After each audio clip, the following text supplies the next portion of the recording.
shift both BP and IS together. Alright, now this segment again is only 7 marks in the exam. It's usually only 7 marks in section B. Examiner will not test 20 marks on this. It's not fair. Alright, okay? So if you are studying this from page 14 to 19 and you have some problem with it, remember, as long as you can do as much out of 7, you know you can't score 7. You just want to score 3 or 4. And I'll show you how you can score 3 and 4. You should move on. Don't overemphasize. I have students who study page 14 to 19 over 1 month. Still can't grasp it, and then he thought, I can drop the topic. No, you shouldn't drop the topic. Because from page 3 to 13, you still can manage. That will still become one part of the question. Right? So the question here on fact now, we're talking about upward sloping BP, flexible exchange rate. Alright? It will be one that will shift both IS, alright, and also shift BP. You shift both together, and it is very difficult to shift. Okay, so as a summary for you,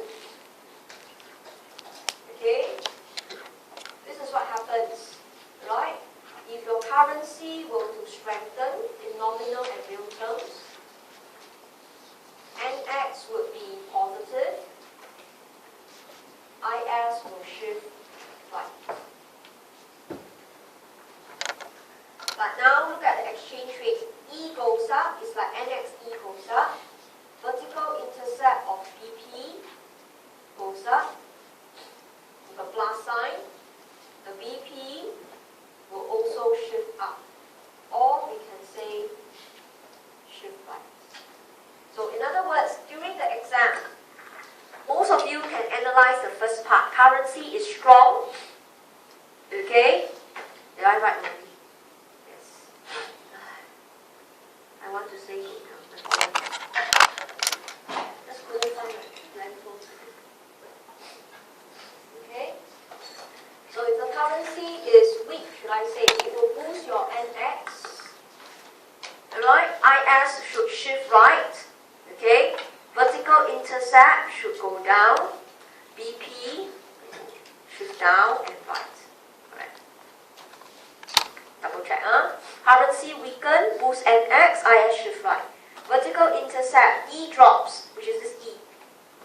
Alright, the intercept will drop, BP shift down, IS shift right. Okay? Let's do the opposite. So if E goes up, currency strengthen, government don't buy and sell. Government leave it. So NX in this case is negative. Okay, because you can't sell your goods. Import went up, export goes down. So in this case, we know the IS will shift left. So most of us don't have problem with shifting IS because it's about goods market, expansion and contraction. So if it's an expansion, IS will shift right because income must increase and vice versa. But now, right, with the flexible exchange rate, BP being upward sloping, the intercept NXE is affected. So when you say E increase, you also can say NXE. It's the same term. Okay, so with that, the vertical intercept of the BP now will go up. The line is upward sloping, so it will do shift up. Okay, is equivalent to say it actually shift left. So in other words, in the exam, if you freak out, you forgot the intercept of BP, but you know BP must shift, then you let the IS guide you. If IS shift left, BP will go together. If IS shift right, the BP will also go in the same direction. Right, so hear me clearly. Mathematical approach, which I taught you last week, right? It's an optional method, but it's useful. But in the exam, if you totally forgot how the intercept look like, it's not easy to memorize this chunk of thing. Then let the IS lead you. Right? All you know is the BP must shift because exchange rate appears in the vertical intercept. of the BP. Right? So it's not easy to shift two curves together. An examiner is not marking for the diagram. As long as you tell him both shift, you already get 3 out of 7 marks. He is not looking at where the diagram is. Okay, so just to show you, it's quite difficult to draw. So let's look at page 15. That's why instead of getting you to draw, I will use the analysis given in the course guide. Then we will draw one set. Okay, so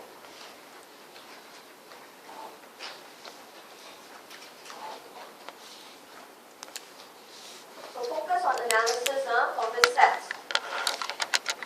Although the diagrams is pre-drawn, it looks a bit messy and complicated, but we want to focus on how we get our equilibrium points. So we start at point A. You can call it E1 if you want to. Okay, monetary expansion, LM shift right or shift down, each point.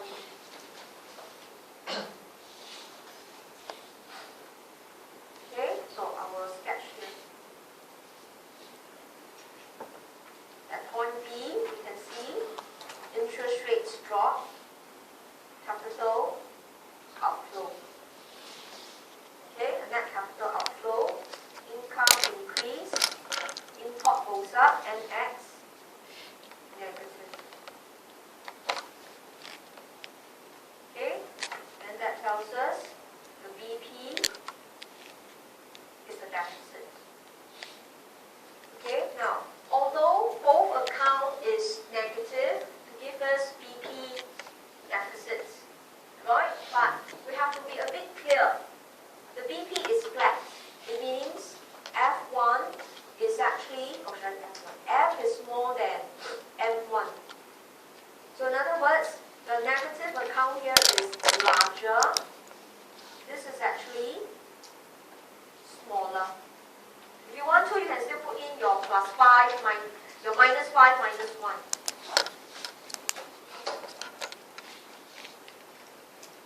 Okay? At point B, all you know is the BP is a deficit contributed by both accounts, but one of the account is more sensitive. But you just hold it there first.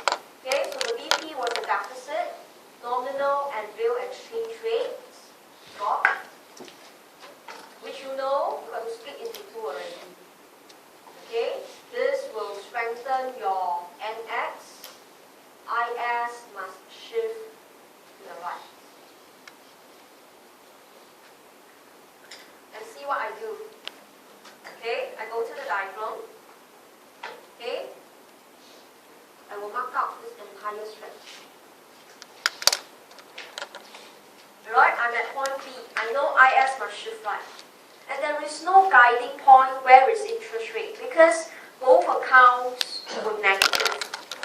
Just now was one account was positive, one was negative. So correction of BP was very clear. Exactly where interest rate is. Here, I can't really tell. All I know is, right, IS at point B must shift along LM2 to the right.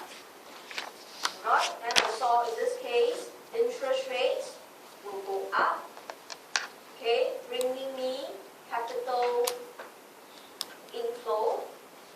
Right, however, income goes up and X continue to be negative. So that tells me I have a problem. I cannot go and pick any point I like. Okay, for example, okay, I'll put a little cross here. I will not shift my IS all the way to X for it to look nice. Because although interest rate goes up, funds flow in, your NX is still a negative. Your BP may not be corrected at all. Because we only know F is more than M1. Exactly what is their size, what is the gap, we don't know at all. Alright, so in other words, we don't want to have an excessive shift of IS. All we know is along the green line, a marked line, but not all the way up there. So we hold as we do not know, we just put an arrow rightwards first to tell us, okay, we're going to shift. Then we double check, E drops, vertical intercept of BP, in other words, you can call it down, so we know the BP must also shift to the right. Okay, so what does that tell you? Okay, look at the BP curve. Okay, I'll just put it in bold to show you. This is the original BP curve. It's going to start to shift right, or you can say shift down. They are used interchangeably. So what does it tell you? This entire zone is invalid. Right, affirming that in this case, interest rate cannot go beyond, let's call this 0.1. Alright, so IS must shift right, BP must shift right. Just a note to tell you, cannot go beyond 0.1. If you want to, you mark up a Y, which is not given in the answer. So where should it be? We don't know at all. Okay, so that's why in the lecture notes, I put in bold and italics for you. The key word was sufficient. How much? Above I1 equals to I1, less than I1, we all don't know at all. All we know is we need interest rate to go up to correct the BP. But we cannot let income increase too much. So in this case, look at the examiner's answer. Okay? We shift IS BP to point C. And if you actually map the interest rates, it was the same. But if you want to pick below point C or above point C, it's still correct. Anywhere is correct as long as it's within this mark zone between B and Y. So that's why when we do upward sloping BP, shift for BP and IS, examiner doesn't have one answer to it. There's a range of answers you can pick. That's why in this case, you just say with sufficient rise in interest rate. Which means you say it could be less than I1, it could be equal to I1, or it could be more than I1. But remember, must be below point Y. Right? I mark up point 1 to show you that is where the BP has to start shifting. So to do this analysis, the answer is not long, no, but you almost spend 10 minutes staring at it, marking out for yourself to tell you where you want to draw. So if you didn't draw at all the examiner wants to see is two things. Alright? As long as you say IS shift right, BP shift right. And you realize, okay, this is the main account, interest rate drop. So to correct the BP, sufficient rise in interest rate. You passed the question already. You met the objective of the examiner. So if you couldn't draw, just say IS shift right, BP shift right. And if both curves shift right, output increase. And that's the answer that you want. You actually don't care about interest rates at all. Alright? Okay? So as the model evolves to look at something that is more realistic, we couldn't pin down a point at all when you don't have numerical values. You merely do through deduction. Alright, so here are my comments when I said the discussion from page 14 to 19. Alright, 7 marks. It's not easy to score all 7 in a very stressful environment because you cannot anyhow shift curve. Yet, you have to exercise such high caution. Then, just tell the examiner, IS will shift right, BP will shift right, and the BP is 0, income increase. Where is point C? Don't mark. Just ignore. Pretend that it's because you didn't have time to finish. Actually, you do not know. But will he mark you down and fail you? He won't. Alright, know the objective of the examiner. And also to show you, this is very difficult. Okay, so we've got a chance to do it. Let's turn to page 16.